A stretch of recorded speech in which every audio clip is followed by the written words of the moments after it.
Bonjour, très chers frères et sœurs. Merci de me recevoir chez vous. Je suis votre frère, le docteur Raphaël Ekamba. Alors, nous voulons vraiment nous occuper des titres de Jésus par rapport à la fête de Noël et nous voulons vraiment gagner ou tout au moins expérimenter les bénéfices ou les bénédictions qui sont liées à la fête de Noël. Alors, la fête de Noël aura une autre signification dans notre vie.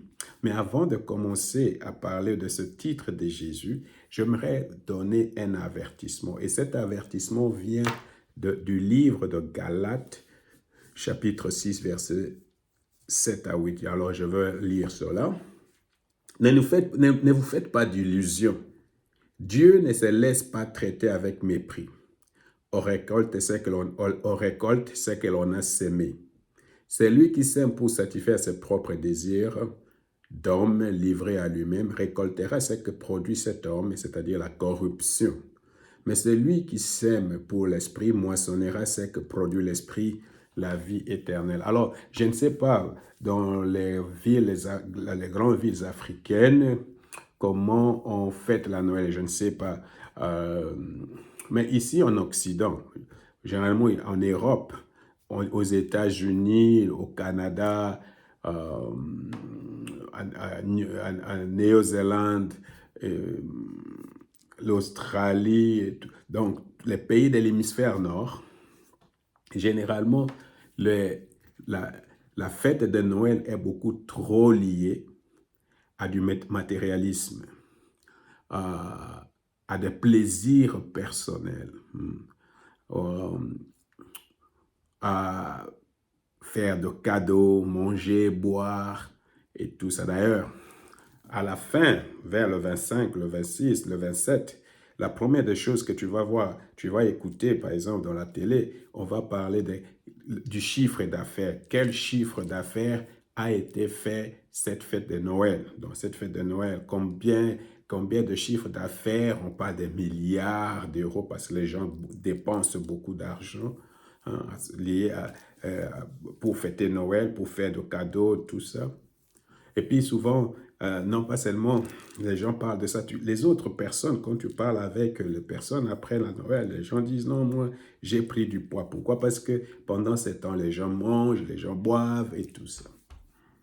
Alors tu vois, c'est pourquoi la Bible dit pratiquement là, à propos de Noël, nous donne cet avertissement là, que tout ce que nous allons faire à Noël, tout ce que nous allons faire à Noël, nos actions, nos paroles, la façon dont nous parlons, nos pensées, la façon dont nous utilisons notre argent, la façon dont nous utilisons notre temps, tout ce que nous allons faire à Noël ici, c'est une façon de s'aimer. C'est comme si nous s'aimons et nous allons récolter. Alors, c'est comme je venais de dire, si nous s'aimons dans la chair, si nous s'aimons tout simplement pour nous faire plaisir, pour acheter, pour faire de cadeaux, ce qui n'est pas mauvais, mais tout cela, c'est possible que ce que nous allons récolter, c'est la frustration. C'est possible qu'on récolte les déceptions. C'est possible qu'on récolte même des blessures intérieures. Tu vois, parce que c'est ça que je constate souvent, les gens se donnent de la peine, chercher des cadeaux, et puis tu viens donner les cadeaux, la personne à qui tu donnes les cadeaux s'en fout même complètement, et les gens ont les cœurs brisés.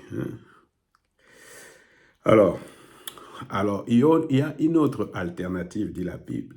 Si maintenant nous prenons notre temps à s'aimer dans l'esprit, ça veut dire, si dans notre fête, pendant ce temps de Noël, vraiment Jésus devient nos pensées, nos actions, se tournent, même nos paroles se tournent vers Jésus.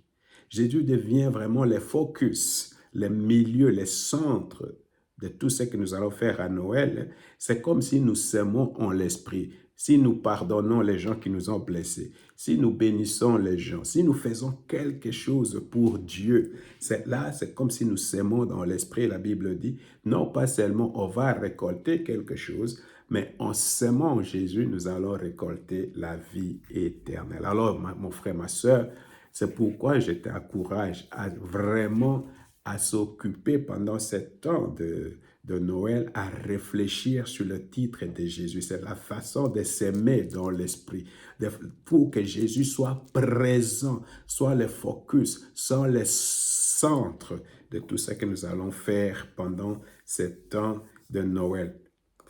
Si tu le fais, tu es en train de s'aimer dans l'esprit et tu vas récolter quelque chose de spirituel.